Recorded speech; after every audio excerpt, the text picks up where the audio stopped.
Hi. So, I wanted to talk about the George Floyd incident and the anger and hate that it has fueled, and also that it has come from. And so, I'd like to begin uh, farther back a few centuries ago, and of course, the Americans and the white people kind of dehumanizing other races, and then bringing them over as slaves and then using them as slaves. And then eventually they became free. But the white people, they remained afraid of them. Especially the white supremacists. They are probably the most afraid. And they are afraid for many reasons, but one of the primary ones that I'm aware of is because their genes are, or white people's genes are recessive. So, uh, and so they're afraid of extinction if there's black supremacy or something like this. And so this has kind of been an undercurrent in American culture and possibly other cultures around the world as well. It's just very easy to see in America. And one of the ways that it's expressed itself is that they've been trying to oppress, or they have been oppressing successfully, black and Hispanic and any non-white people, and preventing them from owning land. And owning land is a basic human right for anyone that's not employed. And this is, in fact, something that is supported by the United Nations. Because if you don't have land and you don't have employment, then you are in a state of absolute poverty. And so America has been forcing huge swaths of people into absolute poverty. They may consider themselves a developed nation, but in the eyes of international law, they have a huge population of people in absolute poverty. About 30% of Americans.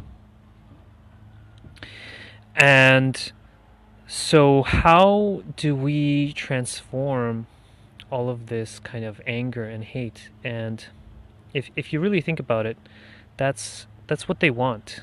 They want the overlords, the old English overlords.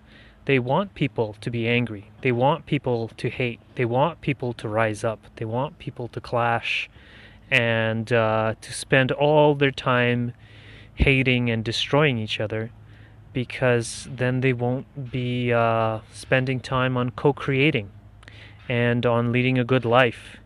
And they won't be spending time on building their net worth or the amount of land they have or anything that will actually improve their life situation. They would much rather people get angry and upset. So one of the ways to work with anger, if you have anger, is to see within yourself that it actually comes from fear. So, for instance, people angry at the police right now are also in fear that the police will continue to, be mean to them and to kill them and indiscriminately, as they have been doing for many, many years. And that's a legitimate fear, of course, and so it's expressing itself as anger. But what is a way that we can transform this so that we can all live in peace together? And I know some people may think that, oh, that's too far away and we need justice and all these things, but hurting someone else, which is basically what justice is never going to help anyone feel better, because it just creates more pain in the world. Like they say, an eye for an eye and the whole world will go blind. So, what is really the underlying issue? The underlying issue is that people don't have security. They don't have land and they don't have food. And so uh,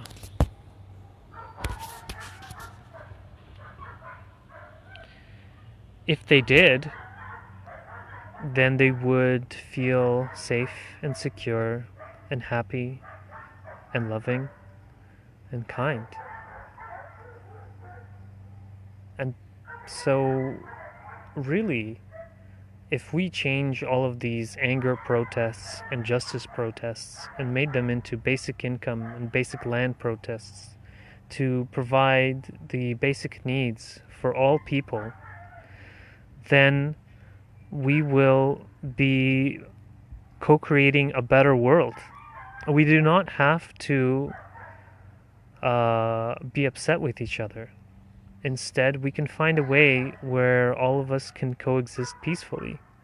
And that way would be to help everyone have basic land and basic income. And I know some people mischaracterize that as socialism. Now, to understand that, first we have to look at what does socialism actually mean. Now, socialism is fairly broad, but there is state socialism, which is what usually is understood by socialism. And state socialism is when the state acquires all of the land and all of the resources and may or may not give it to someone else at some point at their own discretion, which is completely different than, for instance, distributism. And distributism is when as much land and power and resources is distributed to as many citizens as possible, so that everyone has a piece of the pie. And there's very strong anti-monopoly legislation so that no corporation can acquire too large a slice of the pie, and no individual could acquire too large a slice of the pie. Because then there wouldn't be as much pie for everybody else. So everyone has to have at least enough pie to feed themselves. And how you can do that is with basic land. And obviously right now we are in a private equity kind of world with real estate, private real estate. And so how do we don't want to create a land grab where the government grabs everybody's land and then redistributes it as they see fit, because that would be state socialism. So instead, we can have a government program, since the government has infinite amounts of money, since they never have to pay off any debt, because it's all imaginary anyways. And so what they do is anyone that wants a basic land, which would be a quarter hectare or an acre, depending on the place. And then they would, the government would help them acquire a rural land. Now, rural lands often only come in like 100-acre parcels, and that's much more than any one human can possibly need for their own needs. But so the government can help them purchase this land, and then they will be given, the section that they need, which is, their basic land, which is like, say, as much as a hectare, because there's enough land on Earth for every single person on Earth to have more than a hectare and 0.75 of land. So even a hectare is a reasonable amount to give to every single living human being on Earth. And now when you have this land, it's also equally easy to have education courses which teach people how to grow food in a sustainable way, with permaculture and agroecology and working with nature. And then that way everyone will have land, and everyone will have all of their basic food and water and community needs met, especially if we have courses on intrapersonal skills. So that's intrapersonal is skills within yourself, so how you manage your own emotions. And interpersonal skills is how you manage your relationships with other people. And so you combine these two, and then you also add in the agroecology, and then you can have healthy citizens, a healthy citizenry, where each person has their own land, that they know how to grow their own food. They have enough land to grow their own food, and they can do so sustainably without depleting the environment, because they know how to make the swales, they know how to plant trees and shrubs and which ones to plant, and how to get the bees going, and all those other things, to have a co-creative experience where everyone is happy and everyone is loving. And then there's no need for crime, because a lot of crime is just people trying to meet their basic needs and not being able to.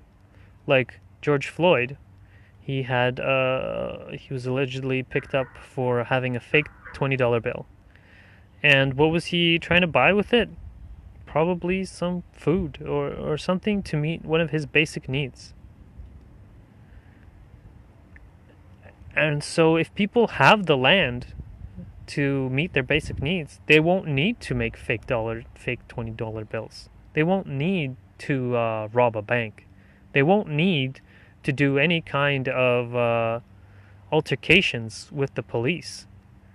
Indeed, the police wouldn't really be necessary when you have these kinds of communities that can. And ultimately, that's what we want, right? We want people to be happy. We want people to be free. We want people to be loving. We want people to have forgiveness, compassion, unconditional love, and have all their basic needs met, so that they can just spend their time having a good time and grow spiritually. All right. Well, I know that maybe this message is not the most popular message, and it may not be the message that everyone wants to hear, but it is a message of peace and helping and prosperity and helping everyone. And I hope you find it in your heart to have forgiveness and compassion for all beings, and to give to all, to be generous enough to support basic income and basic land, so that we can all have enough, so that we don't need to have any more of these ghettos, so we don't need to have any more police interactions, because people will have their own land where they can grow their own food and have their own communities, and then everything is gonna be just great. Yep, I am alive. So if anyone has any questions, I'm here. But otherwise, I guess this will be the end of the video. Or you know what? I invite you guys to do a meditation where you imagine yourself having basic land, so having enough land to grow all the food that you want, and to have that as part of your community. Okay.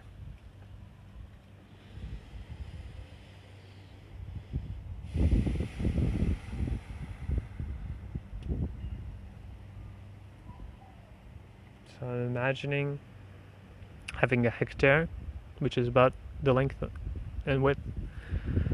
So the length of a soccer field and the width of a soccer field. The width of the length of a soccer field. And in it I have trees, hazelnuts, pecans, and apples, and nuts, fruits and berries, currants, blueberries, huckleberries, raspberries, strawberries, tubers, Apios americana, leaves. Everything's so delicious. And this is affixed to a community that has a central co-creation center, one that has 3D printing facility,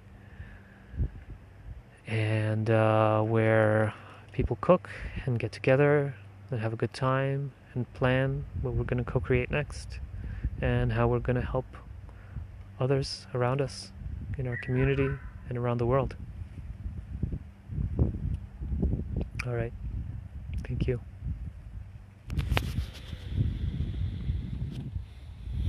Namaste.